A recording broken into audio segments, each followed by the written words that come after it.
अस्सलाम वालेकुम students hope कि आप लोगों ने अपना होमवर्क कंप्लीट कर लिया होगा और क्वेश्चन नंबर 4 को आप लोगों ने अपनी नोटबुक पे उतार लिया होगा। आज हम एक्सरसाइज 1.1 लास्ट क्वेश्चन नंबर 5 की तरफ मूव करते हैं। क्वेश्चन नंबर 5 में हमारे पास क्या है देखते हैं आगे। क्वेश्चन नंबर 5 में हमारे पास डी मॉर्गन लॉ है। सबसे पहले देखते हैं कि डी मॉर्गन लॉ किसे कहते हैं। The complement of the union of two sets is equal to the intersection of their complement. Okay, and the complement of the intersection of two sets is equal to the union of their complement. These are called De Morgan laws. De Morgan law first law क्या है आपके पास, A union B whole complement. ये जब bracket में आपके पास A union B है और ये इसके ब्रैकेट के बाद ये जो साइन लगा हुआ है तो इसे आप पढ़ोगे A union B whole complement is equal to A complement intersection B complement which is a De Morgan law of union.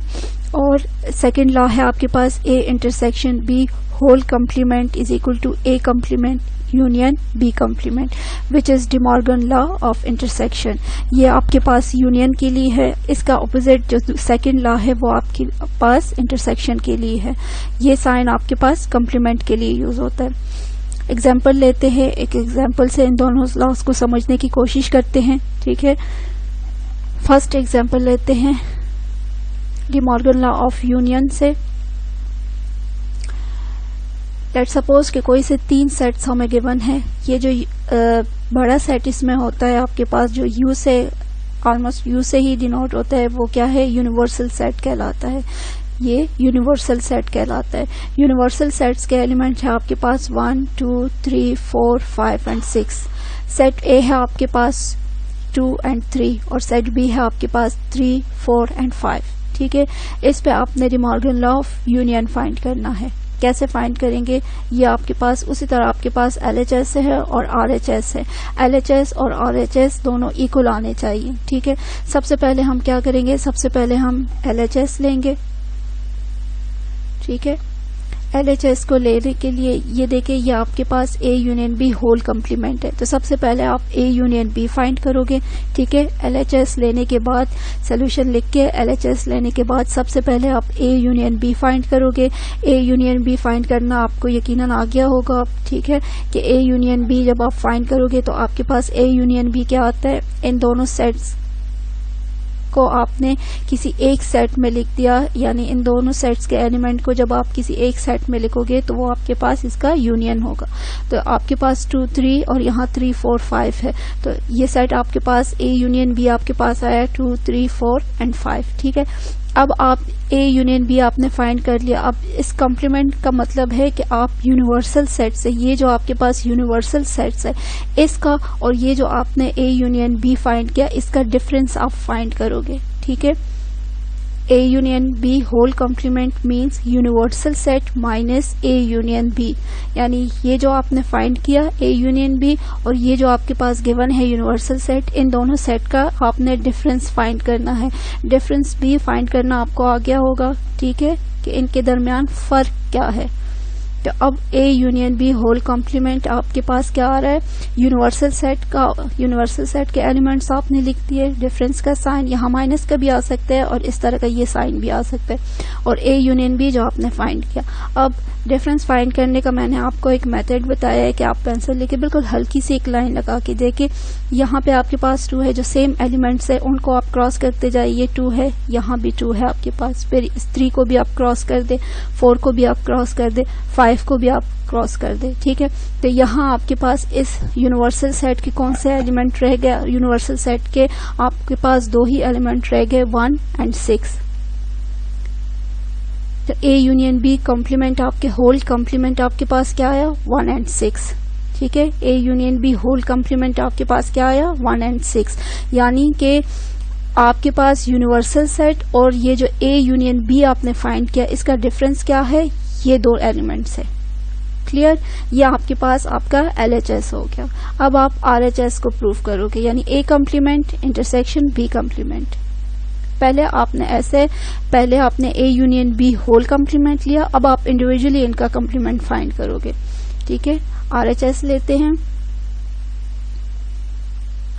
सबसे पहले A कॉम्प्लीमेंट फाइंड करेंगे। A कॉम्प्लीमेंट फाइंड करने के लिए यूनिवर्सल सेट माइनस A,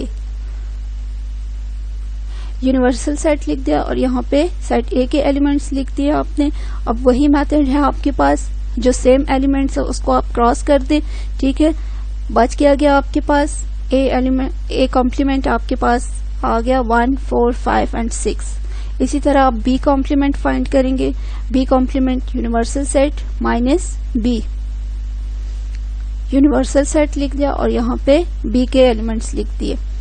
तो अब इनका difference क्या है? इनका डिफरेंस है आपके पास B कॉम्प्लीमेंट क्या है 1, 2 एंड 6, यानी 1, 2, 6 ऐसे एलिमेंट्स है कि अगर आपके पास इस सेट में ना हो तो ये दोनों सेम आ सकते हैं, ठीक है। ये 1, 2, 6 इनका डिफरेंस है। अब आपने क्या फाइंड करना है? A कॉम्प्लीमेंट भी आपके पास हो गया, B कॉम्प्लीमेंट भी। अब इन दोनों का इंटरसेक्शन फाइंड करना है, ठीक है। इन दोनों का इंटरसेक्शन फाइंड करना है, A complement intersection B complement. अब आपने A कॉम्प्लीमेंट जो आपने फाइंड किया हुआ है आप वो सेट लिखोगे। तो A कॉम्प्लीमेंट आपके पास 1, 4, 5 एंड 6 आया, आपने लिख दिया। इंटरसेक्शन B कॉम्प्लीमेंट जो आपने फाइंड किया 1, 2, 6, यहाँ पे 1, 2, 6 और इनका इंटरसेक्शन फाइंड करो। इंटरसेक्शन मीन कि इनके जो सेम एलिमेंट्स है वो कौन कौन से हैं। तो इनके सेम एलिमेंट्स आपके पास 1 एंड 6 है। A complement intersection B complement is equal to 1 and 6। तो आपका LHS भी 1 एंड 6 आया, आपका RHS भी 1 एंड 6 आया। तो आपके पास प्रूफ हुआ ये कि A union B whole complement is equal to A complement intersection B complement. Clear? अब लेते हैं De Morgan law of intersection, ठीक है। De Morgan law of intersection आपके पास है A intersection B whole complement. अब अपोजिट है, वहां पे A union B whole complement था, यहाँ पे A intersection B whole complement is equal to A complement union B complement, ठीक है। ये अपोजिट जाएगा। जब आपके पास De Morgan law of union होगा तो आपके पास A union B whole complement is equal to A complement intersection B complement होगा।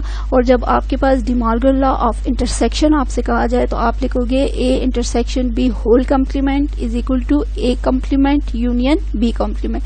किसी एक लॉ को अच्छी तरह से याद कर ले तो उसके अपोजिट आपके पास दूसरा है।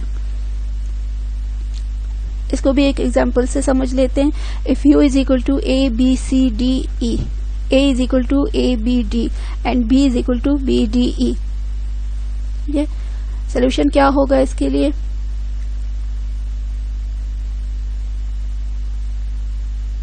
सबसे पहले LHS को लेंगे, ठीक है। सबसे पहले LHS को लेंगे। LHS में अब आपने क्या करना है?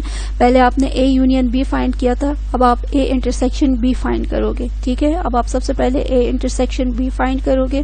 दोनों सेट आपने लिख लिए। अब इनका इंटरसेक्शन क्या है, यानी कॉमन एलिमेंट कौन कौन से है? कॉमन एलिमेंट इसमें B और D है। A इंटरसेक्शन B आपका फाइंड हुआ, जिसके एलिमेंट्स आपके पास B और D है। अब आप A intersection B whole complement find करोगे, ठीक है। A intersection B whole complement यानी universal set minus A intersection B। Universal set आपने ये लिख दिया और जो आपने A इंटरसेक्शन B फाइंड किया वो आपने ये लिख दिया।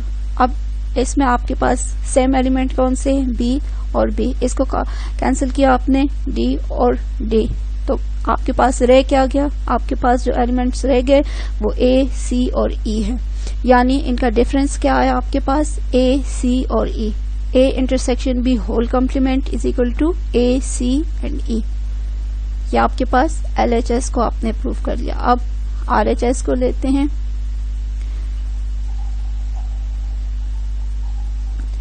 A कॉम्प्लीमेंट फाइंड करने के लिए यूनिवर्सल सेट के एलिमेंट्स लिख दिए और माइनस एक सेट A के एलिमेंट्स लिख दिए। इनका डिफरेंस फाइंड करेंगे तो A कॉम्प्लीमेंट आपके पास इक्वल है C और E। जो सेट आपके पास बनेगा C और E, यानी इन दो एलिमेंट्स का डिफरेंस आ रहा है। इसी तरह B कॉम्प्लीमेंट लेते हैं। B कॉम्प्लीमेंट में आपके पास क्या डिफरेंस आ रहा है? A और C, B और B यहाँ भी है, D और D यहाँ भी है, E और E यहाँ भी है।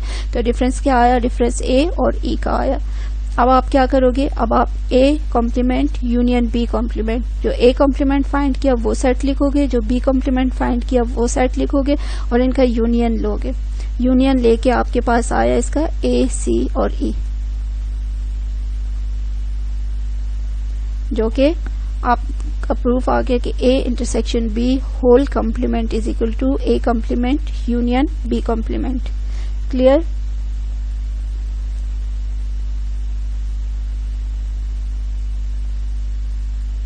होम टास्क आपका है क्वेश्चन नंबर 5।